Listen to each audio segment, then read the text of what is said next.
Hello,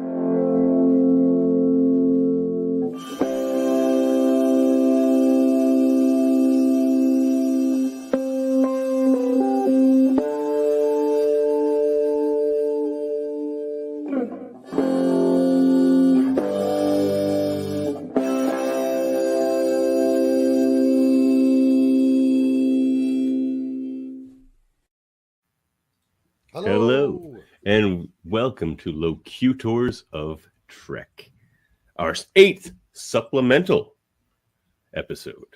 Indeed. Called Miles O'Brien, the greatest man in Starfleet history. And we're here to decide the accuracy of that statement, I think, is one of the things we're doing here tonight. But before, let's do the introductions. We're Davin and Dave, plain simple That's tailors. Indeed. Locutors of Trek. Yep, that's us. And with us tonight to locute a bit here, Adam Woodward and our very own Captain Dave Mater. Indeed. Greetings. Good evening, guys. Popular and incessant demand. All great O'Brien fans, I would surmise here. But I'm going to throw to you quickly, Adam, because in a roundabout way, this was your idea. I kind of changed your idea a little bit, but this was your idea. So why don't you tell us what spurred on your desire to talk about Chief O'Brien here tonight? Well, guys, as you know, I'm going through the final season of DS9 with Dave and Kevin and Jody and Davin when you come. But I got thinking about him, and you know, when you go back to Miles O'Brien, when we first were introduced to him on Encounter at 5 Point, like way back in 1987, he's come a long way, you know. So I got to reading about him, and I was like, man, this guy has done a lot. And you wonder, with that many years of service, like when's enough? Like when's enough to say I'm done? Like I've done my duty to God and country, and I've had enough, because it hasn't been easy. He hasn't had an easy career in Starfleet, let's face it. Or life. And what's crazy is he's not even an enlisted man. Like, if he has more like control over his fate than like a lot of other officers, and he still gets like shafted and gets the worst assignments and everything constantly. But that's why I stayed also, an enlisted man. Yeah, exactly. And also the best assignments. You know, the Enterprise isn't bad, even if you are stuck in the transporter room. And you know, DS9, that's the job he wanted, really. Something, a place that needed him. Yeah, but I know we'll talk about it. But you know, the prison sentence that he went through, and you know, horrific. So well, what I might say as a bit of an intro here is, in preparation for this episode, I went back and rewatched basically all the main O'Brien episodes, probably like 10 of them. In TNG and D Space Nine, or yep, okay. Yep, yeah, a couple TNG ones make it into the list. The Wounded, of course, and Data's Day. You got to check out the wedding, right? I think there was another one. Disaster. Yeah, Disaster. Because he is basically in command, sort of. He's like relaying it to Commander Troy. Yeah, Counselor there's Troy. Also family. He's also like kind of in it's the end of the show. What's it called? All Good Things. Yeah, he's quite a bit in that. He's in that quite a bit in the flashback version, or like the whatever you want to call it, that version of O'Brien from Encounter at Farpoint. Mm-hmm. But what I was gonna say is, I think that, I don't know. We would have to test this, but it might be the best micro rewatch you can categorize in Star Trek. I was like going through these O'Brien episodes, and I'm just like, man, it doesn't get much better than this. Like, if we were to pick a character and grab their like 10 best episodes, I don't know if we'd find a character that are gonna beat O'Brien's. His episodes always really land for me. Yeah, I think What's- with off the top of my head, I feel like Picard's would maybe, or have some you could get a top 10 for Picard or a couple other characters. But you're right, O'Brien, for considering he's not a lead, he has quite a bit of strong... He'd be a lead in DS9, would he? Would that be called a lead? Well, not not like the lead of the show. He's not like the Cisco of that show, right? I get you. But he is of the Mirror universe, for that matter. So. he's the Cisco over there. He is the Smiley O'Brien. We might talk about Smiley. I don't want to talk too much about Smiley. Yeah. What say you, Co-Cutor Dave? Well, it's one of the things that I really appreciate about O'Brien's story is that we get to see so many facets of him, right? Like we see him as a family man, we see him as experienced but lower ranking officer, pretty much right from the get-go, even in Encounter at Farpoint.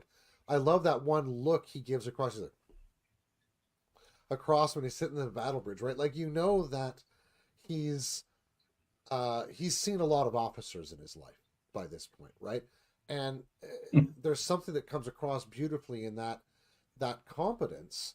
But then we see all these other facets of O'Brien get unpacked over time. One of my favorite episodes with O'Brien, honestly, is the one where he and Julian actually become friends.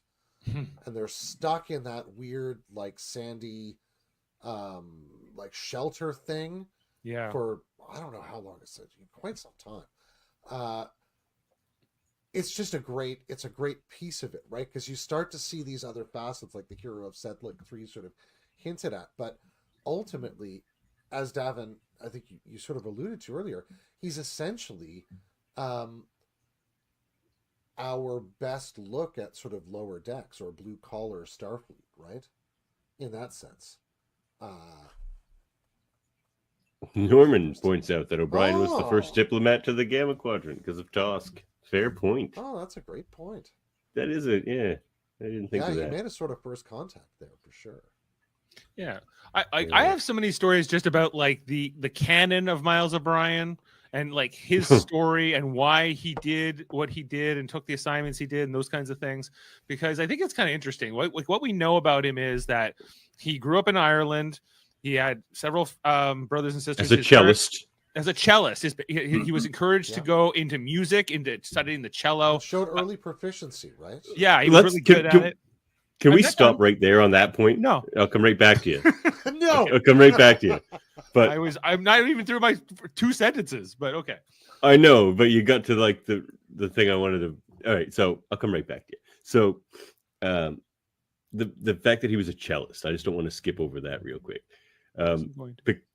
Okay. Well, you know what? Continue. Maybe you're going to get to what I was going to bring up. I wasn't going to skip over it. I'm just trying to say, set it up what we know about O'Brien, but we don't worry. Yeah. We have time to get through it all.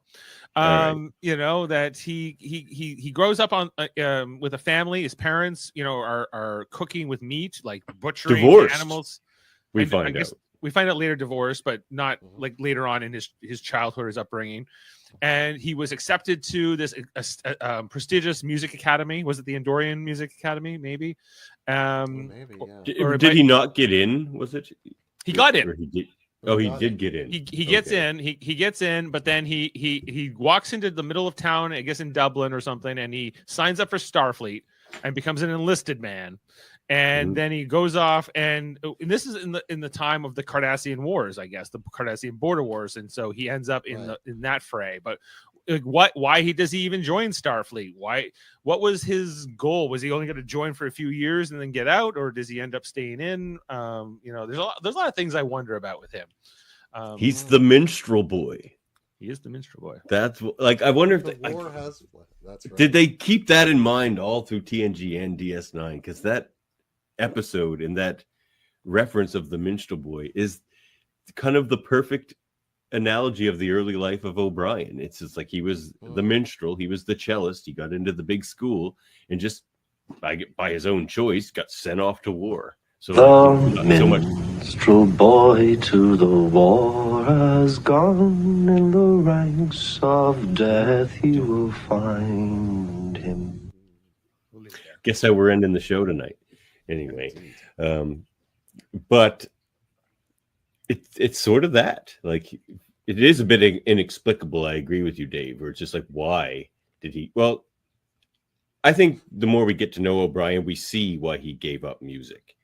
It wasn't as broad a challenge enough for him. Like he all he can do is get better at playing the cello. But like that's not really enough for Miles Edward O'Brien. But why did he want to go to space? He's got Wanderlust, though, right? He's got Wanderlust. I think he's got Wanderlust.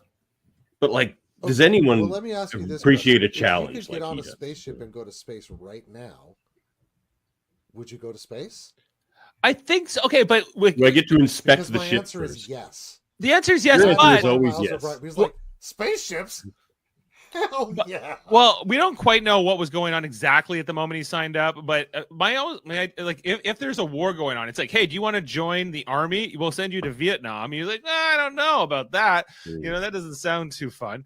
And if that was what the fray was, because it doesn't seem like he was an engineer at first, like he kind of became that over time, or he learned things on the job. Tactical officer for Maxwell, right? But what was he before that? Was he just like a soldier, a security officer? Like what? He was an enlisted security operations guy, I think. Yeah, and he kind of worked his way eventually into a tech job. Eventually become a professor of engineering, despite not really being a trained engineer in terms of his formal schooling. It doesn't seem or like Starfleet. Like he didn't go to Starfleet Academy. Well, I mean, right. Yet now he ends his story going back to the academy. They're like going to teach there. It's just like, what? You didn't even go. You didn't even go. I suspect there's a huge amount of education time that we haven't seen in what he's done as well, in terms of retraining and things. But yeah, I mean, there's huge amounts of this stuff that is learned either on the job or in, discipline-specific training. Specifically in a military or quasi-military context, this kind of training can be acquired, right? There's folks that I used to work with veterans of the Second World War, and some of those guys talked about the fact that, one day they didn't know how to drive a car, the next day they were driving, an 8-ton truck, right. Or they learned how to build a bridge while they were, deployed. But they didn't have an engineering certificate when they got home. So like, oh yeah, sure, you can build a bridge, buddy. Right. So there were sometimes a kind of discrepancy in terms of, just as you say, sort of real life knowledge and education, what you've learned in all those methods of and working it out. My and understanding, the actual sort of credentials. Right, is that like a lot of times in the military, like they have this position called warrant officer, which is like a really specialized enlisted officer that like sort of has like the status of an officer, a proper officer, but isn't one. Regards, Seems to be what he is, because he takes command a lot for a guy who's not an officer. Right. But I think what I read was that at 17 he joined Starfleet as enlisted, but in the engineering school. So there was something, but it seemed, in my mind, I have it that he had he had a bad falling with his father somehow, and he didn't want to do the cello, which his dad was driving him to do. And then he's just like, "Where do I go?" That was the falling out, I think. Yeah, where do I go? And where do they go? I'm sure there's advertisements. Join Starfleet. See the stars. Oh, yeah. So during a war, you bet there is. 17 years old. What am I gonna, this is sort of my grandfather's story. Who was his sister signed him up. Got him in by lying with his age into the Navy, and where he became a chief of the boat, and never an officer, just enlisted and spent 25 years in the Navy, so so I think there's this, and learned a trade and was able to do something afterwards, right? Like when we meet him in Encounter at Farpoint, right? His first on-screen appearance. He's already been in Starfleet at this point for like 20 years. Okay. Yeah, and if he's born 23, 28, he joined in 45. 45. When we meet him in Encounter at Farpoint, that is 2362, is it? 64. 64. I feel like he mentions in The Wounded maybe that he's been in Starfleet for 22 years. Right. It's in one of those early episodes. He says it, and it's 20. Yeah, About so in right. Encounter at Farpoint, it would be 19 at this point. He's wearing a red uniform at this point. He seems to be a pilot, because in that episode he's like the helmsman of the battle on the battle bridge. That's something. That's another inexplicable thing about O'Brien. Or it'd be nice to get more backstory on her. I guess maybe it's just on the job experience. I don't know. But for a guy who didn't go to Starfleet Academy, he can do everything. Right. He's a great pilot. He's a great engineer. He's a commander. Like he can do everything. And a soldier. Yeah. And a great soldier. And he's got confidence of the commander, like, you know, the captain of the ships, right? I mean, it's not often that you see a captain talking to an enlisted guy. But in this case, you know, you've got Maxwell talking to him in the episodes we've seen. You got Cisco certainly talking to him, and Picard. He's a valued member of the crew, even if he's not an officer. But then they stick him in the transporter room for a bunch. Which has got to be the worst job. That seems to be a thing that happens if you want to. Competent person running it, right? True, especially on the flagship, right? You're so many diplomats, you don't really want a mistake beaming them on. Yeah.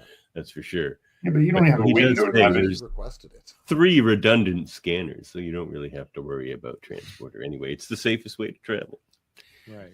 But it seems like a lot of downtime. A lot of downtime in the transporter room, not doing much. You know? That's where he's learning. He's learning. He's reading about just. It's like being the kicker on the football team. You're only there when you need to be brought out. Minesweeper. But to me, it just seems like the kind of demotion you get by going onto the flagship. Like, or is it just like a plum assignment? Is it actually just like the best job you can actually get? Because you're on the flagship, you're getting to go on these great adventures, but most of the time your job's easy. It's not, you know, you're not gonna have to. You know, after Setlick 3, it might be pretty good. Right after the wars, you know, I've seen my share of hairy situations. You know, I've kind of earned my way to the flagship. Let's see where that takes me. But he eventually will leave the flagship. He'll take presumably Cisco offers him a job. I know my theory there too is that because Cisco is an engineer himself, you know, he doesn't need another engineering officer. He can so he can have an enlisted guy run his chief of operations at the station, because Cisco is the de facto chief engineer in some ways, you know, and he can delegate this stuff to O'Brien, and Brian leaves the Enterprise. You know, he's like, okay, it was really nice, you know, talking about ships in a bottle with you, Picard, but I'm going to go off and have some not so fun adventures and some fun ones too, I guess. For him, it's a family choice for O'Brien. Like, a station by a planet's a lot better place for a family than a starship. You know, Keiko's not too happy when she gets to the station. But I think it's hard to ignore that. Well, actually, he goes from chief engineer to chief operations. It's essentially a lateral move that way. Chief transporter chief. Chief transporter chief. He was never chief engineer. Transporter chief. Never mind. You're right. He never becomes chief engineer. It is a promotion. It is is a step up for him to take on this role at the station, even though it's on the frontier and he's got a young kid, and Bajor is not in great shape at this point. You know, when they first show up in season 1 of Deep Space Nine, which is like season 6 of TNG. So So does Data's day in continuity happen before the Wounded? No, right? Data's day, is that before they get married, or is that is when they get married, right? Yeah. The Wounded's after O'Brien's married. So okay, so like the first really big O'Brien episode is essentially Data's day, which is a Data episode, but you know, O'Brien's getting married. It's all about O'Brien. A funny thing is about O'Brien in a lot of these big, not so much the few handful of really big O'Brien episodes like Tribunal, but some of these other great O'Brien episodes, he's got a big story, and it seems like it should be the main story, but it's still the B plot. So it's a pretty funny thing. It's very O'Brien. Must even suffer on the B plot instead of the A plot. It's interesting you said that too, because Data's Day, for instance, O'Brien appears in 52 episodes of The Next Generation out of the 179, and that's more than I would have thought, though. I thought so too, 52, and Data's Day is near the end, right? You know, that's the maybe 15 to go there. So, he's in Best of Both Worlds, and he's in some of these other stories, but in a very tertiary role, right? In Disaster. disaster, which is like towards the end of him leaving the show, you know. So as like they got into like season 4 and 5 and 6, like they were really starting to give him more bigger stories. I think they knew they were going to do the spinoff and they wanted him to be part of it. So it all kinds of ties in as they were trying to build his character up. But other than the episode, I think of TNG, I think we should talk a little bit about really the main things that happened to him are his daughter is born in disaster, and by Worf, the soft, skilled hands of Worf delivered that baby. True. In disaster. Like the first episode, I really remember O'Brien's character really shining was in Family, where you know, right after the battle of the best of both worlds with the Borg, you know, he's kind of interacting with Worf's stepfather, Rozhenko, know, because they're fellow enlisted guys, and they're kind of bonding over that. There was also the one where O'Brien and Picard are talking about the ships in the bottle, building the ships in the bottle in the booby trap episode. Norman says O'Brien is not a fish. He's not a fish. No. No kelp pods and sea berries for old O'Brien. Give him some good old mutton, he says. Yeah. I'm sick of it. Yeah, you tell him. I'm sick of it. Yeah. But so basically his daughter's born and he gets married to Keiko. Those are the kind of big, like he's the family guy on TNG. Like if they want to show any family things, it has to do with him, and they don't often want to do that. So, like, I wonder if they could do it again, if they would still give him the wife and kids, because like when they do get him on that show, and they kind of bury Keiko and the kids, and they make it all about, you know, O'Brien and Bashir, and they're the buddies, and they have like their holodeck time and whatever. And Keiko is very much like not present at all. So Dave, great you said that, because I was thinking, you know, on the Enterprise, I felt he was a very good family man. Like, you know, he was present, he was, you know, home for dinner. But certainly in Deep Space Nine, like since where the hell is the family? Like you never ever, like all the stuff that's happening, they're never invited. She's always on Bajor with Sabar, and well, that was them definitely writing the family out for a while. They're like, can't we just send Molly and like Kiriyoshi can stay with Miles? That's fine, but we'll send Molly and Keiko down to Bajor for a while. The war comes along, and there's reasons for them not to be there for sure. But you know, I was like, did you really like? Are you in retrospect? Are you glad you gave O'Brien this like family going into the show? Yeah, because I feel like the writers like they created this situation for O'Brien, but then like no, we'd rather we don't want it to be about like O'Brien and Bashir. They're like the Geordi and Data of this show. We need to like use them more, right? So there's no room for Rosalind Chow and all that. But they could have killed her off like in some kind of another devastating thing for O'Brien to deal with. Sure, they could have. I wonder if I'm sure they talked about it. Oh God, I'm glad they didn't do that. Yeah, Keiko deserves. My wife is the most wonderful, supportive person I've ever known. Yeah, I've ever known. I've known. Yeah. Oh God, I love his delivery. He's such a good actor. Cole Meany. Yeah. So, oh God, I lost my train of thought there. What were we talking about? Well, just like, you know, his family in the show. Like, right. Giving him this family in TNG, and then like really not using Keiko very much in Deep Space Nine. Even if they don't want to show the family, they still write all his scenes, even with, like, whether he's out on the Defiant or with Julian or whatever, it's still always from the perspective of the fact that he has a family waiting at home. Like, so, like, I like the fact that they still created this character with a family, even if they didn't want to show them a lot, which, you know, I like Keiko. They can show her as much as they want, but. Yeah, well, they try to give her more in the early seasons of Deep Space Nine, and then they kind of wrote her more and more out of the show, and they focused more on Brian Bashir, for better or worse. That's kind of just what we got. And but at the end, like it's like, you know, babe, Julian, the war's over. I'm going back to Earth, and I'm retiring from like this kind of Starfleet service, and I'm going to become a professor and really take like that desk job that I think Keiko thought I was taking when we got here, but it wasn't quite, you know. So. That's what we got. And then, you know, we have no post after Deep Space Nine. We don't know what happens with O'Brien at all. So he goes to the Academy. That's all we know. Like we know he's headed there, right? But let's talk about this for a moment. Well, there's the happy couple there. Right. Data's Day. But and Data's I Day thought they've gave us got the great scariest charisma, moment too. in Star Trek history too, which is, of course, Data's dancing face. Yes. But Terrifying. Terrifying. For me, one of the reasons I'm glad they didn't get rid of Keiko and the family, and I'm glad that there were a couple of really fulsome episodes like that. Really weird, heartbreaking episode where Molly gets aged up into a kind of a feral child scenario. I just watched it again and I cried. She's just such an incredible actor. And they have such incredible chemistry when they're on screen together that I just feel like even if they were trying to write them out, somewhere along the line, they just couldn't entirely get rid of her. Like, these scenes are... They do have a ton of chemistry. Yeah. I agree. In the scene, I always, it's coming too in that Molly episode. It's the scene, and it makes me cry every time, even though I know it's coming. And it got me this time too. And I'm like, damn you. I was bracing myself for it.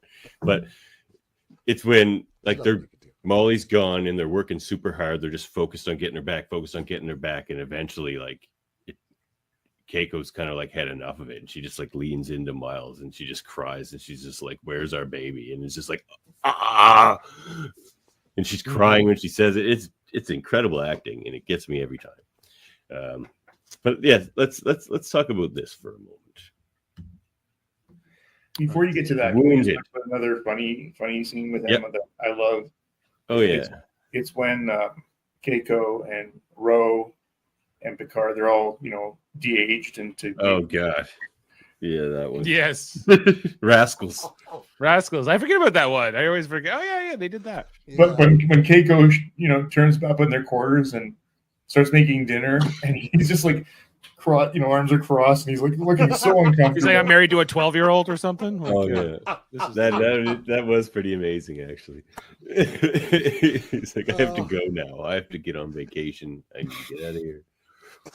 But yeah, let's talk about the Wounded for a moment, because except for a couple of episodes of Deep Space Nine, it might be the best O'Brien episode. I think there's a couple of better ones of Deep Space Nine, but my God, this episode's good. And this is the episode that gives us a little bit of O'Brien's backstory with Stompy and Maxwell and the crew over on the I guess it's the Rutledge. Rutledge. Yeah. And it introduced the Cardassians that episode. That was where we got them on screen. Mustache Ducat, yeah. Mustache is his cousin Golmasset. Yeah, and definitely his cousin Golmasset and their funny headgear. Yeah, I like to think of this. And they were line pink of back very then. Long-necked Cardassians, right? Yeah, they did that because of Marco Limo. He just had a really long neck, and they were they embraced it. Sucks for all the other actors that don't have really long necks.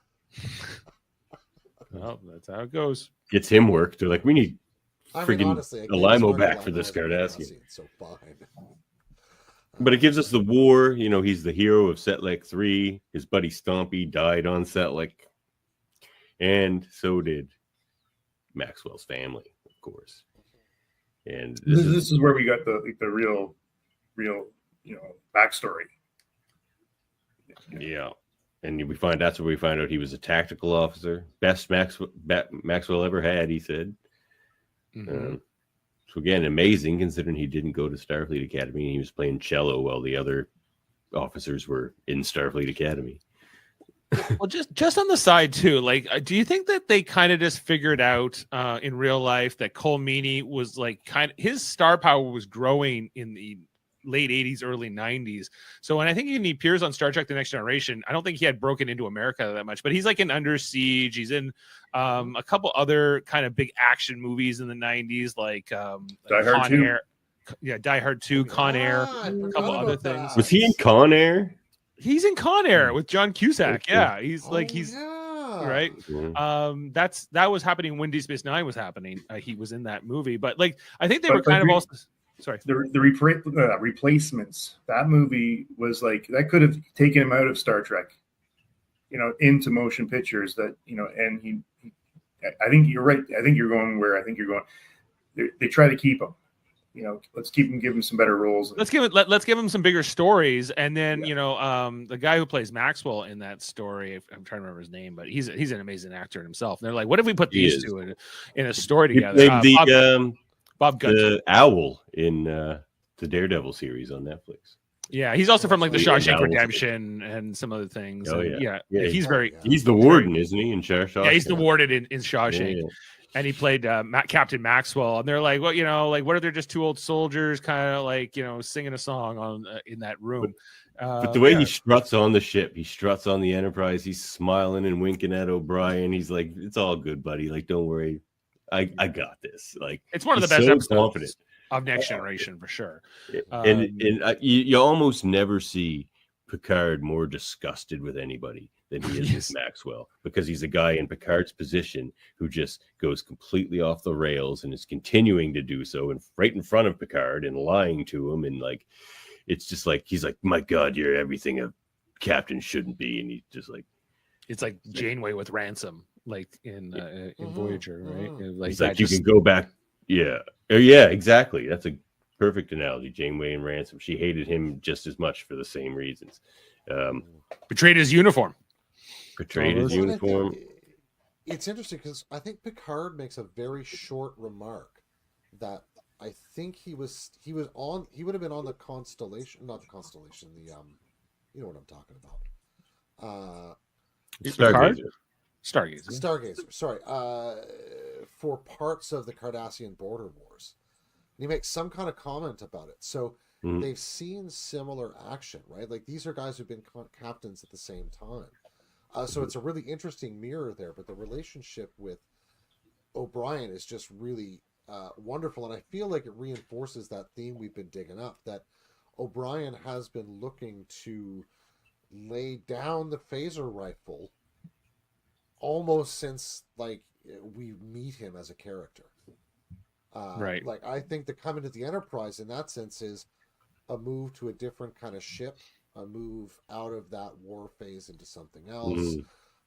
Right? Like, as you say, he's in the transporter room. He's got about the calmest job on the ship, barring when the transporter. Well, I think there's also a lot of just like, what is Starfleet in sort of its best times, and what is Starfleet during wartime? And I think it's sometimes it's a different answer, I think. And I think like a guy like Maxwell, he's a wartime captain. I think you could even say Jellicoe is kind of in this war dog category, who are there, we see like Cisco too. Like, these are more the soldiers, the true warriors of Starfleet. And when you're in a peacetime, like they are in that era of Next Generation, it's like, well, Maxwell's like, no, the Cardassians are doing this, and we kind of find out that the Cardassians are up to stuff, but he's kind of still in that we have to stop them at all costs and things like that. One of the best lines of him is just like, "What's happened to this damn war?" And they're like, "Dude, the war's been over for years. Like, what are you talking about?" Like, that's when he completely sounds insane. Before you're like, because like O'Brien even says, O'Brien's just like, look, he's got a reason for what he's doing. It's all good, because he's Picard to O'Brien. And if someone on Picard's crew had said that, just like, "Don't worry, Picard looks like he's going off the rails, but he knows what he's doing." He gets the benefit of the doubt, right? He gets the benefit of the doubt, but and so it makes sense that O'Brien would feel that way. And Picard just says, it's just like, "Yeah, but I feel like people get used to hurting, and then they wear it like a blanket and all that sort of stuff." Yeah, but wasn't this episode the sort of the awakening of like, hey, the Cardassians are actually awakening introduction too, really, like, is they kind of set up the Bajorans a little bit before that, I think, and then they give us these Cardassians, who I think they knew they wanted to be the antagonists of the new Deep Space Nine show they were developing. So all this kind of tied in, and like it's like, they got this threat out here. It's like we're on the frontier where like all the problems haven't been solved yet. I think that was what they were hungering for in like the Star Trek writers' room, was giving us these more complex world building sort of issues, the different galactic powers as they got further on, because it was getting a little boring, maybe just with the Romulans, and they apparently had made peace with the Klingons. You couldn't fight the Borg every week, because then it's just Voyager. So you have to sort of use them sparingly. So I thought the Cardassians were a really interesting antagonist, and like tying them into O'Brien and his story very, very interesting, very, very creative, and kind of defined his character thereon. Well, you make a good point, because the Cardassians, I think, do, and they open up a moment where they've decided to tell more complex or more maybe stories with more contradictions in them, Nuance, contrary impulses, because in some sense you can see why the Cardassians are doing what they're doing when you figure it out at the end of the episode, even though it's not what they should be doing. You can see exactly what the idea is behind it, right? And so Picard's take on it is very interesting that way. He's like, yeah, I know what you're, but we have to do this diplomatically. It's much like Nazi Germany. You can look back at like how they got there after World War I and how they got there to World War II, and you're like, I get it, but I don't like it or agree with it. But you sort of you see how a certain chain of events got them there and why they were doing those things. But what season was this in? This episode? The Wounded 5, I think. I think it's season 5, isn't it? Yeah, or late 4 anyway. It's late. Actually, it's in 4. It's in season 4. So I don't. They may not even have known they were setting up Deep Space Nine yet. This might have been sort of just a good episode that they kept rolling with after that. I could see that too. Do you remember? I feel like I felt a little bit watching this episode that being in Starfleet is not. Hey, there's bad things that happen out there too, right? Oh yeah. There's wars and there's families. It's mostly bad, isn't it? Like, would you want your kids to sign up for Starfleet? I would be like, no. They gave me a nice red shirt. Yeah, like good luck. They do have a pretty high mortality rate for like an exploratory, exploratory Peace Force. Yeah, Brian's dad was like, "Why don't you go play the cello? Why do you got to go to space? You're gonna get killed or put into a mental prison for 20 years or worse." Like, I picked the cello for you because it was the 7th safest instrument. I didn't want you to be a wuss. I wasn't gonna pick 1 or 2, but the 7th safest instrument. But triangle would be number 1. A triangle, yeah. No musical saws. He gets to play it on the Enterprise all the time, and like those string quartets. I just think that for me, it was like a feat. Up until that point, there was a lot of holodeck stuff and some, but just it was generally a feel good show. And all of a sudden, you've got history here, and it was a realization that there's something else happening. The Wounded does really stand out on that show. It's so good, and I love the final scene with him and Maxwell, where because he's the transporter chief, he manages to transport himself over onto the Rutledge, and he's just like, he walks up to him, he's like, I'm unarmed, and he's just like, they're talking about old times, and that's when they bring up Stompy and they sing the Minstrel Boy, and it's all good stuff, and he just looks at him, he's like, I'm not going to win this one in my chief. He's nope. No, sir, you're not. It's like, Picard is not letting you go. He hates you. Let's just put it. He hates you. He should. There's no way to let him go without the Cardassians swooping in and destroying the entire vessel and everybody, killing everybody. No, right? And I think that's the other sort of hard place that Picard's stuck between there. But let's circle back for a quick second here, just to that first sort of tagline we started with. One of our last deep dives, we talked about who may be one of the Starfleet captains will be talked about for the longest in history. We were talking about Janeway in many regards for that. So what is it that would, in this respect, maybe for each of us, make O'Brien either the greatest or not the greatest man in Starfleet history? Why don't we hold on to that question for a moment? We still have much to discuss. Most of the O'Briens... Yeah, let's hold on to that one, if you don't mind. Because I think we have much to explore here in Deep Space Nine. Because this is where O'Brien truly must suffer. Like that catchphrase comes from Deep Space Nine for sure, because every O'Brien episode, they just put him through the ringer. But what an episode I want to talk about because it adds to the many skills of O'Brien is Honor Among Thieves. Not only is he an engineer and a soldier, and he's also a spy. He's a covert spy. Did you not know? Like, there's nothing O'Brien can't do. So, you know what? To allude to the question you asked, there's nothing O'Brien can't do. Does that make him the greatest man in Starfleet history? I don't know. But, like, again, not an enlisted man. And they're just like, yeah, now you're going undercover with the Orion Syndicate. To give Star like screen time to because you just choose it up so great. Yeah, you're talking about the episode "Honor Among Thieves" from Deep Space Nine, which is not my favorite episode of the show. It's got a cat, so if you're, that might win some. I think I enjoy that episode more than perhaps the rest of you. I really like that one. I love his relationship with Bilby. I get Chester. It is Donnie Brasco. I like that it's purposed. Yeah, fair. But I do like that it shows the adaptability of O'Brien on his feet. Like, there you sort of get to see the guy that was the hero of Setlec 3, not in a war setting, but as someone who can just adapt on his feet to survive a situation. And I thought his job as like even an undercover cop, which is what he kind of plays in that episode. He gets a little too attached to Bilby.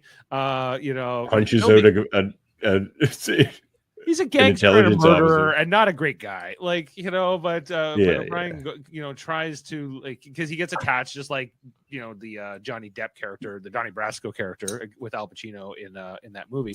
And, and that's how the story goes. But, and he's even kind of involved with the widow after, so I think that's maybe not his best job. I think he gets a little too deep, take the cat, that was probably the nicest thing he could have done. We had a D9 about that too. Should O'Brien have found a way to save Bilby, but yeah, he tried. He talked. One of the coolest things in that episode is in just about the opening scene, I think, when you see a piece of cyberware in Star Trek, right? The thing he's got on the side of his head, and he's trying to get up to the terminal and do stuff with it.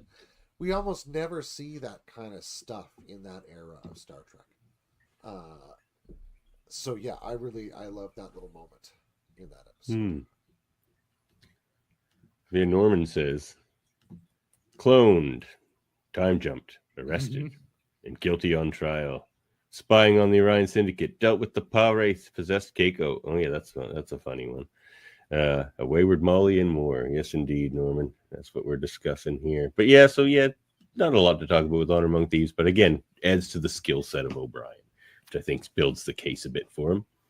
Even if, like you say, he didn't do the best job, it took by the books. He did the best by his heart, And I also just call out like the great times like Cole Meany would play not O'Brien, but like either a hologram O'Brien or like a possessed O'Brien, and like how much range as an actor he brought to the role, and how fun that was, to kind of watch play out at different times. Like Whispers is so strange because where everyone's just acting so strange towards him because he's a replicant, or like. Or the one where he's like controlled by that malevolent spirit in the TNG episode with Troy and Data. I remember they're taken over by the. I like that one. Oh yeah, that is a good episode. And he's so cold towards Keiko because it's not really O'Brien, right? But you see how how strong, he is. Disdain. He looks at his own kid in that, right. But he has some of O'Brien's memories, so he kind of plays it a little bit like. Keiko acts like her friggin' ass off in that episode where she's possessed by the Power Wraith, though. She's amazing and sinister and funny, and it's a really good performance. That's a good one to talk about, though. I didn't think about that one. That's not one I watched in my rewatch, the Keiko possessed one. Yeah, well, they were just really lucky they had this guy, Comenia. It kind of worked out for both of them, As I said, his career was blowing up in movies during these years. And, he was able to negotiate a contract, apparently, where some of the others didn't, where he could, keep going off and doing whatever. And because Deep Space Nine is like this massive cast, you don't even really notice when he's not there. It doesn't really, you don't feel Same with anyone. Yeah. Like we don't see Jake Sisko. I think Jake is in fewer episodes than like Lita. I feel like there's a lot of the. I actually feel on that show the most noticeable by their absence is Quark, just because he's kind of this space where they place where they congregate and stuff. And when he's not there, I find. And when he's there, they tend to overuse him. Like they're like we're going heavy in on Quark this week, you know, or on a couple, and then they'll like he won't even be in the show very much, right? Because there's no need for him. The assignment, yes, that was the Wraith one. Here's an episode we definitely need to talk about, and it's funny because it's a bit of a segue. So in this episode, he plays Connolly. He's not Miles O'Brien at all. He's Connolly, and in this episode, he looks exactly like Billy Connolly. Yeah, he does. So interesting. But let's talk about. We have to talk about. Oh no, that's Hard Time. Hold on. You're doing Hard Time? That's Hard Time there. That's actually not what I want to talk about. Let's talk about Tribunal first. Okay. One of my favorite guest appearances ever from on Star Trek is this lawyer guy, the advocate or the. He's like, yeah, you've already lost the case. You're not, you know, like this is about establishing your guilt, not about finding truth. Yeah. You know, he's just explained the Cardassian legal system throughout the episode. It's just like, how often do you win a case? He's just like, winning isn't everything. Like literally the last thing you'd ever want to hear from your lawyer. He's like, were your parents abusive? I always love this answer. Yeah. I loved my parents. And then were they especially abusive towards you? Did you hate them? Maybe your wife. Maybe it's your wife, you know? My wife is the most wonderful, supportive person I've ever known. Yeah, leave me alone. He's really good in the episode. There are some funny beats too, but it's also very like horrific and like they're pulling out his molars and the whole idea reliving trauma from the war, as Keiko said. She's like, you don't understand. He's scared of all that Cardassian stuff. He doesn't want to go back to that. This is the worst thing for him. We got to get him out of there. Right. Yeah, I know. He's really like the whole idea of O'Brien must suffer, which was something they did on purpose on the Deep Space Nine years. Like, you know, year this is going to happen to him, and this year this is happening. It's basically twice a season. He suffers on that show. Yeah, yeah. You feel because there's the one too where they fake their deaths, right? Like back in Deep Space Nine, they're told O'Brien's dead because and it's this big cover up. And Keiko's like, that's not O'Brien or Miles because he doesn't drink coffee after 3. And which it turns out he does. He's just like, of course I do. She's like, what? What? You literally only got rescued in this episode because of that coffee. Like, right. Because your wife didn't know you as well as she should have, but you know. Yeah, well, that's how it went. He's at work. He's drinking coffee at work. She doesn't know what he's drinking at work. That's fine. But yeah, so Tribunal, it's great. Now, not just because how hilarious the Cardassian legal system is, which it is like the most hilarious thing ever. And like Gully Vex up there, he's just like, well, I can't tell you my sources because of it would endanger national security. And he just keeps repeating that. And she's just like, that's an acceptable answer. It's like an Oppenheimer. And like, it's like it's only the second scene of the trial that we see in the advocate, or what's they call the judge. The advocate or something. Yeah. Something like that. No, I don't think so. Maybe. Anyway, she already mentions that it's the longest trial in Cardassian history. It's only the second scene we see, and we like see so much after that. Yeah, it's pretty great. I would like to see the Thomas Riker trial. See how that played out. Now that one to me is kind of like a sequel to The Wounded, where it's bringing up his past with the Rutledge again, because you know his buddy Boone, and all his wartime trauma and that sort of stuff, and you know his issues with the Cardassians. But what is the one? Yeah, exactly. Because in The Wounded, he tells that Cardassian, he's like, "It's not you I hate Cardassians, what I became because of you," and it's like it's throwing him back into that again. Well, there's also the episode that I think it comes before that one. I'm trying to remember the name of it, but it's an episode where they're basically dealing with the war orphans from the occupation Cardassian kids who got left behind. And there's one that sort of ends up on Deep Space Nine, and they Rugal, and they end up staying with the O'Briens. And O'Brien has, like Miles has this prejudice against the kid, right? Because he thinks all Cardassians are evil and savage, and you know, and Keiko, you know, slaps him up the head and, you know, says what he's saying is very ugly, and he has to get over his own prejudice. But I do like that, you know, this in the future, even though we're like, humanity is more evolved and we're more tolerant, these kinds of things still procure. And like O'Brien knows better, like, he's part of this enlightened society, but he still harbors like these sort of negative things that he shouldn't, towards an entire species that he has. Honey, I could tell in that meeting that there were some people that still don't like the Cardassians. I could tell, some of them. Some of them. She's like, what about you, though? He's like, oh, it's all good. Don't even worry about it. I don't hardly even remember the war. Yeah. He's not a great liar, that O'Brien. The Cardis. The bloody Cardis. The Cardis. You can't let the bloody Cardis get him. Yeah. But it is very often a feature of our self-description that we very often describe qualities in ourselves that we'd like to have, whether we possess them or not, And in that sense, I think he's very much speaking who he'd like to be, in that moment. Like, that's who I aspire to be, because he doesn't really, as you already pointed out, right? He doesn't want to sit with the guy that the Cardassian Wars actually produced in him. That's right. Mm-hmm.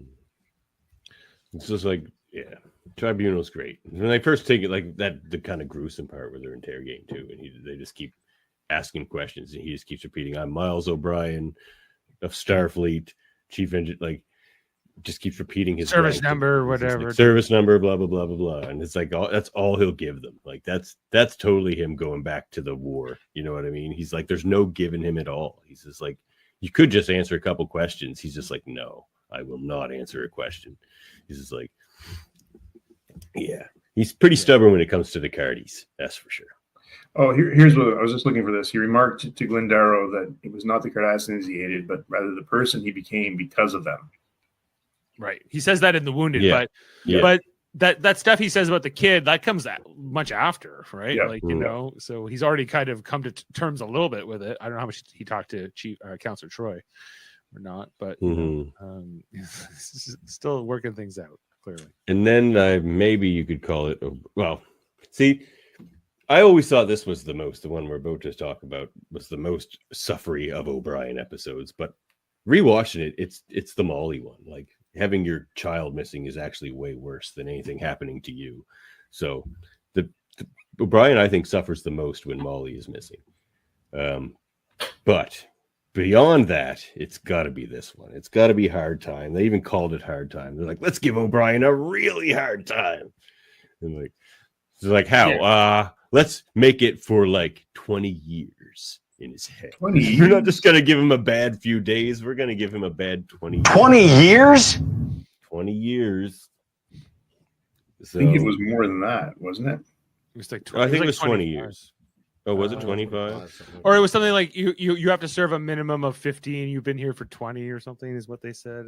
So yeah, no, I think that this in particular is a great science fiction episode, period, in any show. And it's a great this idea of like, experiencing all these years that didn't really happen to you. The Outer Limits, I think, did an episode with David Hyde Pierce around the same time, within a couple of years of this. That was the same concept, basically. But in that, David Hyde Pierce is like the inventor of like that technology, basically. And to see all these flashbacks, how broken O'Brien is. He tries to hit his kid. He tries to commit suicide. I think like some dark stuff that Star Trek didn't really go at very often, and they put it all in this one episode. And it's one of the best of the show, quite frankly, in maybe all the Star Treks. I agree. Yeah.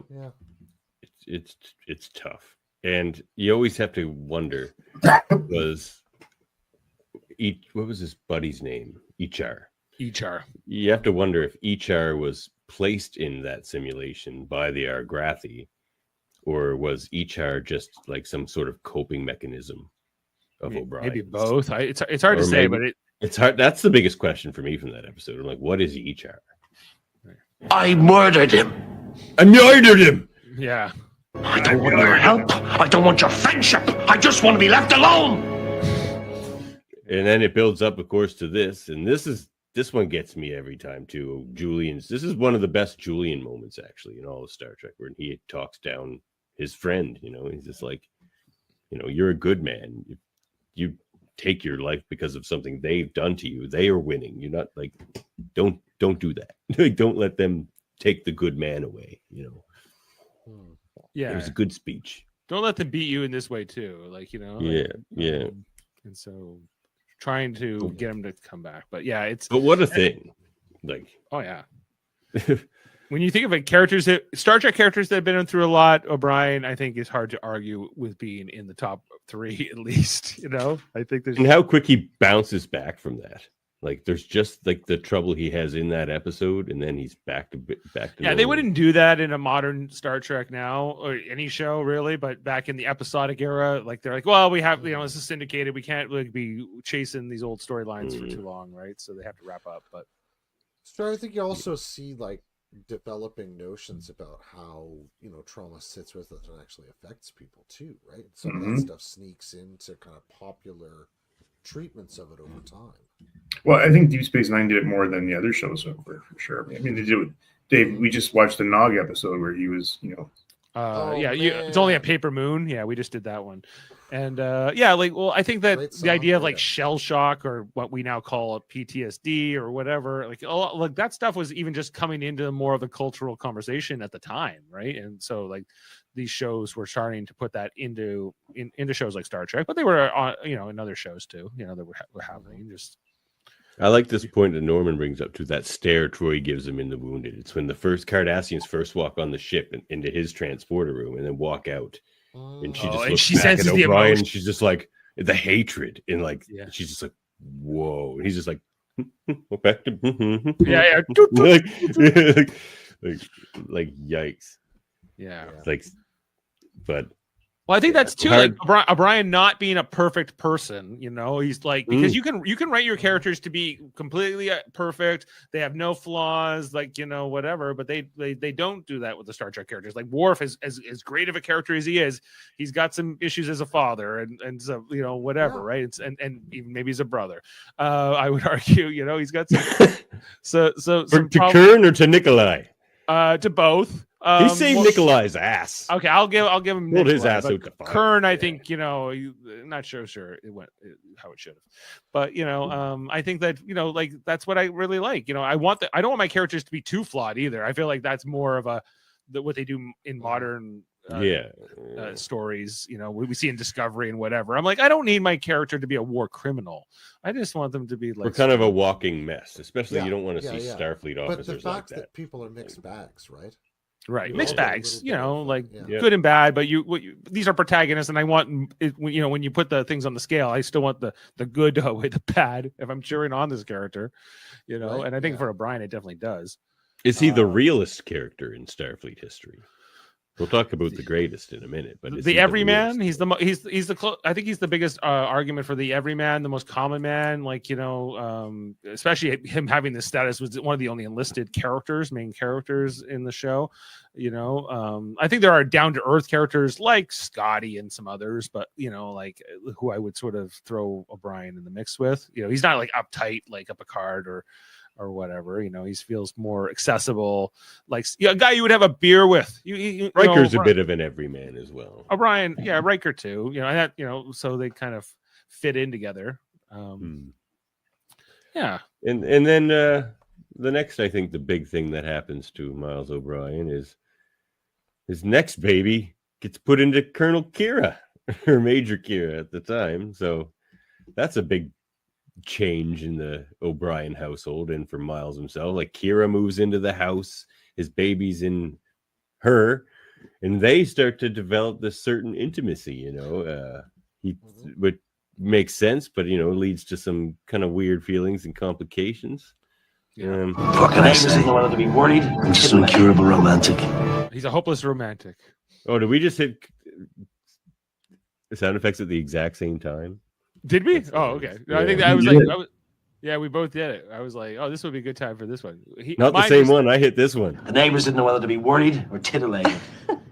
I had this one. What can I say? I'm just an incurable romantic. An incurable romantic. He's like, yeah, I'd like to go to Ryza with you. Yeah, like that episode, the looking for Parmak is a very strange one, but it's very interesting too. The whole thing with him and Kira, that fizzles out, but it is kind of a weird thing that takes place in that episode. Keiko's like Right, that forcing them moment that they both together. catch Like, it. Yeah. Keiko's like, that no, moment they go both to catch it, though, vacations. is wonderful with- though. Like the whole thing shifts because they both actually realize they're both actually conscious of these feelings, and they're like, oh no, oh, it's kind of popped the bubble almost, Right. I'm not going there. I don't care what Keiko says. And he starts going Kira and I on. have some things to work out. Yeah. Oh, yeah. They do. So that was a bit confusing, and Keiko's just so weird in that episode. She's like, Miles, are you gonna let Kira go to Ryza all by herself?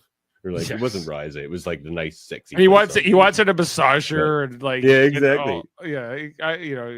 her complete Rub her unawareness. thighs, Miles. Come on, Yeah, She's back like- her thighs, helping her like- out of the tub. Keiko. Like, dial it back a little. Dial it back a little, Keiko. Kira's a very attractive lady. Don't push that too far. I was like put Kira with O'Brien more than with like Shakar and some of these other lame guys she was with before Odo. But anyway. Oh, we forgot about the worst thing that ever happened to O'Brien. I tore my pants. Tourist pants. Tore his pants. Yeah. What's he gonna do now? That happened to me the other day. But yeah, you mentioned the other roles that he plays other than O'Brien. I like robots. They're very efficient. The other one I really loved was when he in the can't remember the name right now, but it's the one where they go back to Earth, Paradise Lost, I think, where we get the changeling O'Brien, right? He has that conversation with Cisco on Earth. That's Paradise Lost, yeah. Yeah, I love that's a great scene where O'Brien's just, like, sinister, right? But but so happy about it. He's like the Joker or something. Yeah. Like, right. And I was like, oh, I want to see more of this from Cole Meany, like this side of him, right? Like, we don't get too much of that. how many changelings do you think are on Earth right now? Go ahead, guess. What if I told you it was only 4? Right. And he's just like, oh, that's more than enough. We're better than you see, you solids. It's a great speech. It's one of the best scenes to like establish the villainry of the changelings, right? And Cole Meany delivers it brilliant. Yeah. Not technically O'Brien, but he's wearing O'Brien's face, so it's pretty good. I lied to Captain Kirk. I wish Keiko could have been here to see it. Little fanboy moment. Or like in that vision when Quark was selling the weapons, and he's like, Why did you kill my baby? Why, Quark? Why did you kill my baby? "Hi, Quark. Why did you kill my baby?" Why did you kill my baby, Quark? Oh my God. There's some great like sidelines. Were we robbed on TNG by not getting like a few scenes with Scotty and O'Brien in that episode? Like, I felt like that would have been a fun pair. They would have been an Yeah, interesting relics. pair. Yeah, Yeah. but it's all about LeVar Burton and Jordy LaForge instead. But yeah. I don't know. Maybe Rob is just harsh, but that would have been a fun thing to see, I think. An Irish and a Scotsman talking. Yeah, that would be good. Yep. Yep. And then, he says he's not a soldier anymore. I'm not a soldier anymore. I'm an engineer. But that's, of course, not something he gets to keep as a truth in his life because of the Dominion War. And Right. but at least he wasn't down on like the siege of AR-557 or something. He didn't have to get too messy with it. Well, you know what? There's an episode we have to talk about where that's not true. Empok Nor. So if ever there's O'Brien being thrown back into the Cardassian war mindset, it's that episode. And even Garrick is teasing him with it all the time. He's like, "Oh, I would love to play Kotra with a man like you." He's like, "What do you mean by that?" He's like, "Oh, well, the hero of Setlik 3." But him like that stuff with him and Garrick, it's pretty good. I don't know, but I think some of my favorite stuff with O'Brien is more just him and Bashir, like I don't know, singing songs and whatever. The Clive, a good lad. Clive. Wants to I do like Clive. the scene where he's trying to get. Is it him trying to get Worf to talk, or Worf trying to get him to talk? Oh, he's trying to get Worf to showing talk. up with a bottle of liquor. Bottle of blood wine. Don't try to After match drinks with a Jedzie's Klingon. death. Yeah. Yeah. That's a great scene. He finds out she's not in Stovacor, and that's why Worf's upset. Right. Yeah. But that one is funny. Yeah. He's just like, I've come here to talk. He's just like, well, I don't have. He's like, do you have any glasses? Worf's like, none that are clean. So go. He's just like, who needs glasses? But like, and then they have that bet that time for the whiskey. A single malt, preferably something from the Highlands. Right. He's like, it will take me some time. It would take me some time, and then but then doesn't it turn around and then Worf wins? He's like, I like my bloodline young and sweet, or something like that. No, that was the end. O'Brien wins in the end. Okay. In their initial bet, he's just like, I like my bloodline very young and very sweet. Yeah, right. This is the other one I was thinking about with Bashir and O'Brien. In England's green and pleasant land. That was really beautiful, Chief. Yeah, it was. And like that time, he's just like, look, Julian, you sort of annoy people. Like when I first met you, I hated you. I hated you when I first met you. And now what? He's like, no, I don't. No, not as much, right? I hated you when we first met. I remember. Now I don't. But, yeah. I tore my pants. That makes me laugh my ass off every time. I said not now, right? I said not.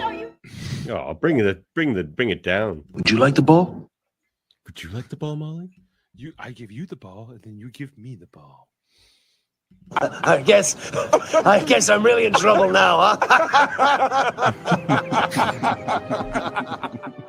Pants thing, because he's so mad about it for a second, and they literally just crashed their spaceship. I like when he's telling, like, damn it! You remember that episode of The Ship where he's with that kid Muniz who he really likes? He's like, I was climbing mountains. You mean hills, don't you? They have gently sloping hills in Ireland, no mountains.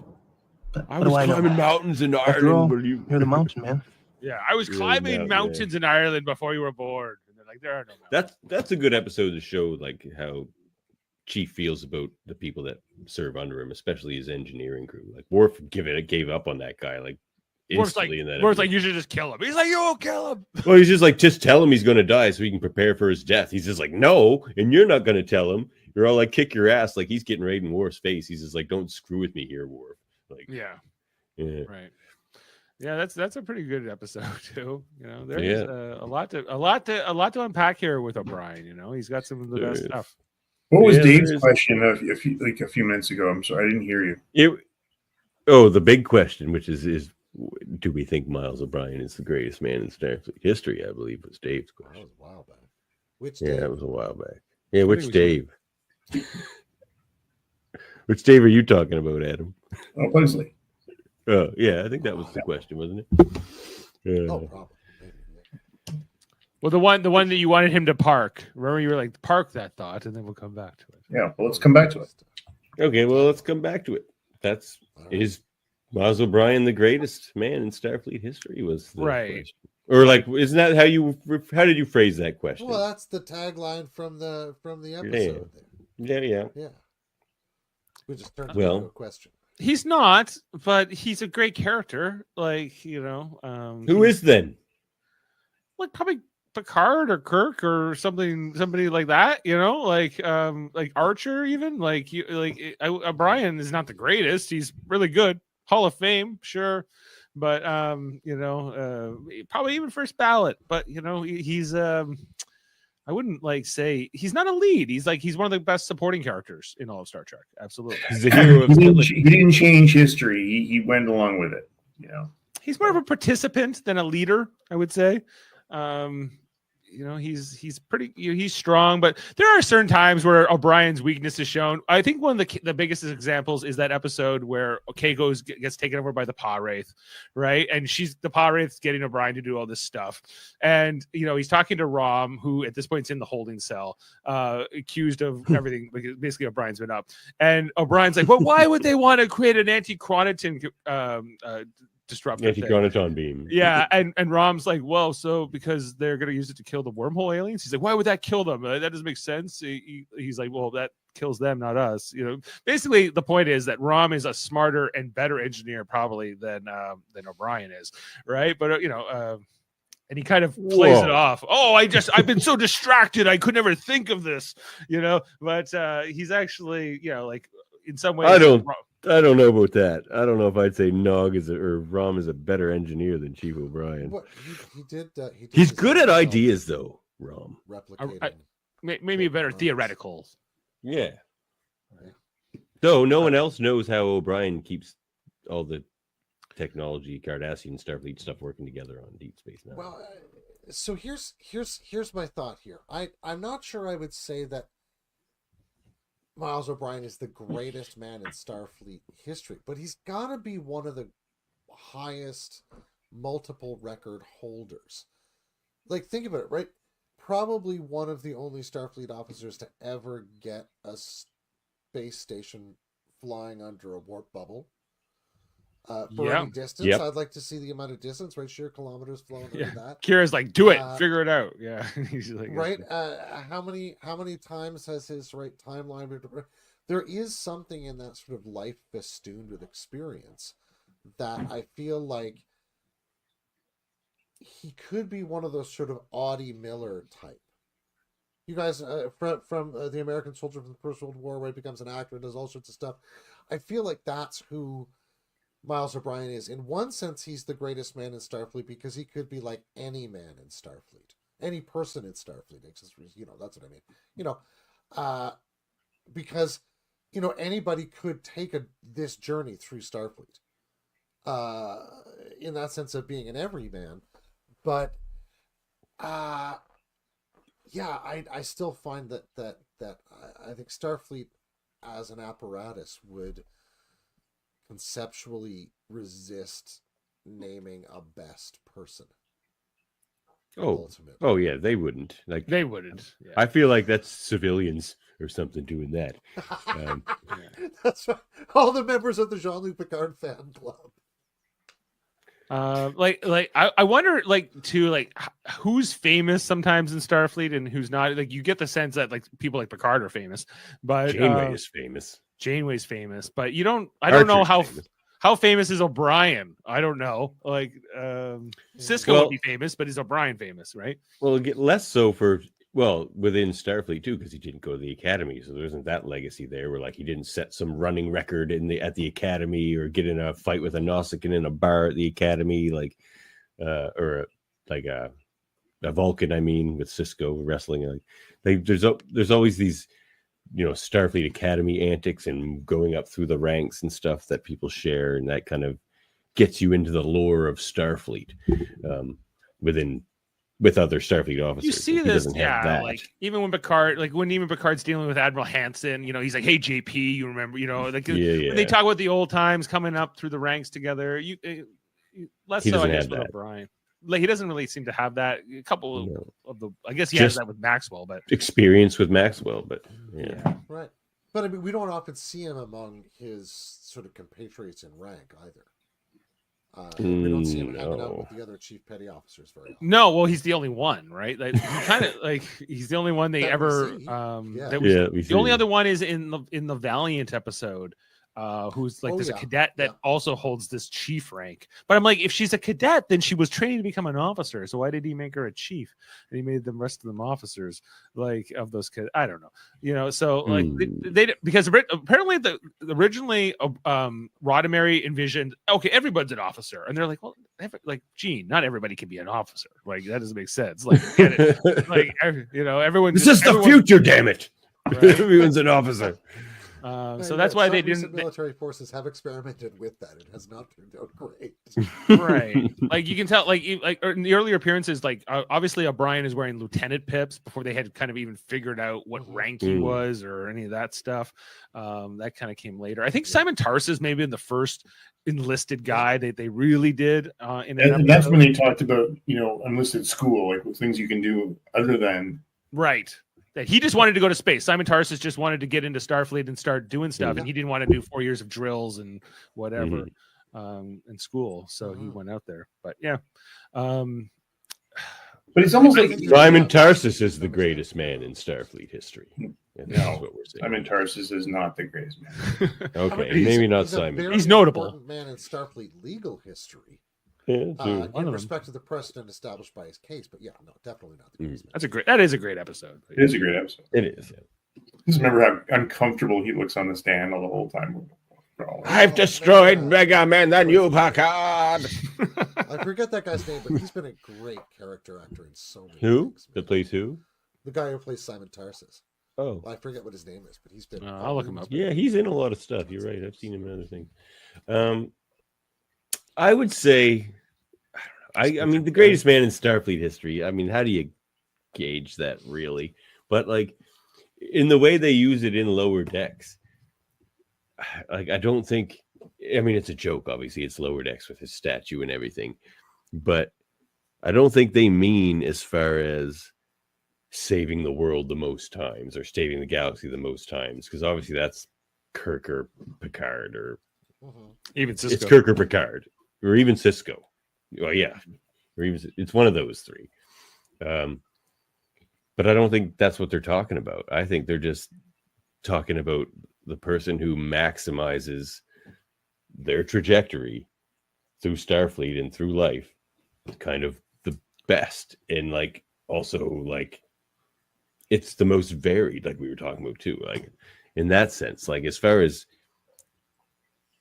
putting somebody in Starfleet, especially if they haven't been through Starfleet Academy, and giving them his accomplishments, like is there much more you can ask of a Starfleet officer or would want from a Starfleet officer? Like, can you do any better than that? Yeah, I think get a command of your own, like, is one thing O'Brien never But did. he's not an officer. But he doesn't want to I be. Like that's what I mean. So that's off the table. Like if you're an officer, Okay, in so Starfleet, you go to the academy as an enlisted Picard is what guy, you're shooting for. yes, he's done about as Yeah. much as an enlisted guy could ever do. Like, you know? yeah, like what? So, it's crazy. and He's the chief engineer of a space station. He's not even in, like it's A crazy. professor what of he Yeah, does. engineering. If I'm hearing you right, Davin, your criterion there basically would be a kind of self-actualization or Yes. self-realization through Starfleet. Mhm. And in that case, I suppose you can have, you would never need a numerical quantity of greatest man in Starfleet. In that sense, right? Like it's playing the- the game against your own possibilities in that sense, right? Your It's own- like the hand. I feel like he bluffed his way through the poker table real good in a way. Not bluffed, but like he played the hand he was dealt. very He well. rose above his And- station, if you will. Like, you And I would know, say the like- same about Worf. Worf is another person I say is like that, where it's just like everything Worf touches changes the Klingon Empire forever. Like, you know what I mean? He's just like ends up being so consequential, Yeah. despite not being a captain and all these things. And I feel like O'Brien's the same, where it's just like he didn't have to be a captain to affect things greatly. Do you think O'Brien's See, I wanna famous in see the future Ireland history of prune juice in the Klingon Empire. Just for his mountain climbing. just for his mountain climbing? You know, and his Yeah. cello playing, maybe. You know what? He was probably a notable cello player in Ireland. He was probably known Kayak. for his cello. Yeah, I think so. Yeah. Yeah, like What about you, Adam? What say you? Greatest man in Starfleet history. I like Dave's reference to Audie Murphy. It was Murphy, not Miller, but he, you got a guy who, and Audie Murphy, stood up against the Germans for an hour on top of a dying tank, and we shot 50 Germans. Was wounded, shot up himself, and became. What? That's not that Canadian guy who like No, he's took American. like 50 No, I'm Germans like hostage by himself. No, this Like, guy That's just the killed First me. World War story. Oh, that guy's crazy too. Oh my god. But the point being is that you've got a guy who just created his own lore essentially. He's got this story around him because he's bigger than he'll just go wherever they need him, do whatever it takes, and then from the war for this guy turn into a movie star. O'Brien goes to the academy and teaches. I mean, the fact is there's he's bigger than himself, right? Mhm. And I don't think you can call him the greatest man either, but certainly impactful. Certainly, I wouldn't even say he's charismatic. He doesn't like inspire following and all that stuff. He's not a leader, No, not really. Mm, I But he, I don't know if I yeah, would go that describe far. him as a leader, but he can when he has to, which is Yeah, Yeah, I sure. would say right? that. But when Like, you think about in like clutch. loyal Yeah. friendship and just will be there for you, like, and that's the kind of guy that you'd Mhm. kind of want around. Because, Yeah. the officer is going to send you to die. Yeah. O'Brien's going to try to save you. That's true. Yeah, Yeah. yeah. He'll end up stuck there with you as well. Yeah. Yeah. Send him to be murdered. Murdered? I murdered him. Where's that when I need it? I murdered him. Surely as if I pulled the trigger myself. Isn't that one? Or something like that. Something like Yeah. that. I was trying to find the one with O'Brien where he's going on a rant, but I couldn't quite find it. There's so How many. about this? Miles O'Brien, the greatest unenlisted man in Starfleet history. I think he can claim that without much competition. Boom. I don't know We who did else would. I don't know who's second place. If it's Yeah, I Simon agree. Tarver. Simon Tarsus. Uh, Or that rando ensign. It was only in one episode, by Or the that way. cadet. Right? Yeah. Worf's stepdad or whatever. Worf's foster dad. Oh, right. He was an unenlisted man, too. Sergei Rodchenko. Sergei Roshenko. Of House All the Roshenko. documents. Mm-hmm. Scans. Those are some of I the have all the only- specs and diagrams at home. Specs and diagrams at home. That's what it is. Yeah. I think I don't know if Nurse Chapel counts as enlisted or not, but Well, Yeah, she's a it's good lieutenant. question. Would She's a Nurse lieutenant, O'Dowd or so- Nurse Chapel or any of those folks count? I think She's a Lucy- war veteran in Strange New Worlds. Like, But I think she's a lieutenant. yeah. Actually, I think Okay. the only other enlisted guys I can think of are, well, technically, there are some in Voyager. Anybody with like that crewman rank is kind of an enlisted person. well, they were But Maquis. not just the Maquis though. There are Starfleet crewmen too. Like, Oh, yeah. who are like officers. We see them a bunch of them in Voyager. Well, even somebody like Phlox. Phlox isn't a member of Starfleet. Correct. He's a civilian. The Doctor is kind of a weird one because he's this hologram and he doesn't really have a rank, but he's kind of He's owned by Starfleet. He is Starfleet. Yeah. yes. So And there's a to couple- Paul, but to Paul's obviously is an officer. Yeah. Vulcan's Um, commander Vulcan. we did see a couple enlisted people who working under Trip on Oh, on the Enterprise. Makos. That's an interesting point. The Makos, They well, had a sergeant actually. they did. We saw some sergeants. They have before, their own hierarchy, Enlisted ranks. military hierarchy. Yeah. Like, Correct. They're their own Yeah. thing. but they had their They own were just officers as well. guests. Like, they weren't really a part of the Well, crew. They were just guests. Yeah, Yeah. I love that as a little transitional story about how Starfleet kind of comes together from these disparate pieces, right? But yeah, the Mhm. awkwardness Mhm. of it really kind of worked for me. Yeah. Yeah. The kind of like, well, we see like, yeah, the Starfleet has like these different divisions that kind of work in concert with each other, but they are kind of like the science division, the operations division, and like the command division, like and where the Makos fall and Marines fall. I would imagine more in the command division, but like the soldiers that we were talking about before, who are needed in wartime. And there was like 100-year like Cold War with the Klingons, right? Up until the time even the Cardassian Wars are over, right? Basically that whole era that they wore the Wrath of Khan style uniform. There was kind of it was more of a militarized time in Starfleet, either in Cold War or not. And then they get more into the exploration era, more in like the TNG stuff, right? And that's kind of what we see a lot of those episodes featuring, with like these veterans like O'Brien who have been part of that system. I get the idea like Picard also would have been, but you don't really see that as much, in terms of like how much we saw he fought the Ferengi a few times, and he did talk about running away from Cardassians, I think, too, in the Cardassian Wars. So I guess Picard saw some action as well. And Cisco, who we know fought even in the Zenkethi War, is too. Lots of military conflicts. So Starfleet's always fighting somebody. Oh, well, I mean, it's the nature of what they are. Right. They don't have to start shit. They're expansionists, right? So they're gonna ruffle feathers. Whether it's like peaceful expansion, involuntary expansion or not, they still want to move into your territory. or if they're even just protecting somebody who's being like sort of taken advantage of by another power, the Starfleet, we get the idea that they protect people from the Klingons or the Romulans, and that leads to these conflicts in a lot of cases too. Yeah, for sure. Yeah, it's a lot of legacy, the whole responsibility to protect foolishness from the. Is there anything we want to say about? Anything else we want to say about Miles Edward O'Brien? I wish we would get another something after post Deep Space Nine with him. But my understanding, like, if Cole Meany's one of the big holdouts, he's not really too interested in coming back to the role, as far as I understand. So we may never get that, but I would love to see something with him in it again. Like, even in in the video games and everything, he's never come back to any of it. He doesn't go to conventions. He doesn't do anything like that. Yeah, so he's an actor. He's not a Trek actor. He's an actor. Yeah, and he doesn't need to, and he and good on him, but he's great in Hell on Wheels. Right? Oh yeah, I forgot he's in that. Oh, he's great in pretty that. funny on Sunny too. Yeah, what's that? It's pretty funny on It's Always Sunny in Philadelphia. Oh, I didn't know he was on that. That's crazy. Yeah, he has a bit recurring part on it sometimes. Oh yeah, so he's everywhere. Cole Meany. Miles O'Brien, a great man. Let it be said, at least. Yes, at least. He was a Union man. You know what? We didn't talk about that. He is the greatest man in Starfleet history. He's also a Union man. He's a Union man. He's all about spread unionism.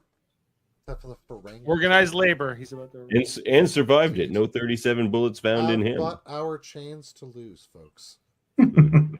Well, I guess there's only one thing left to say. End transmission.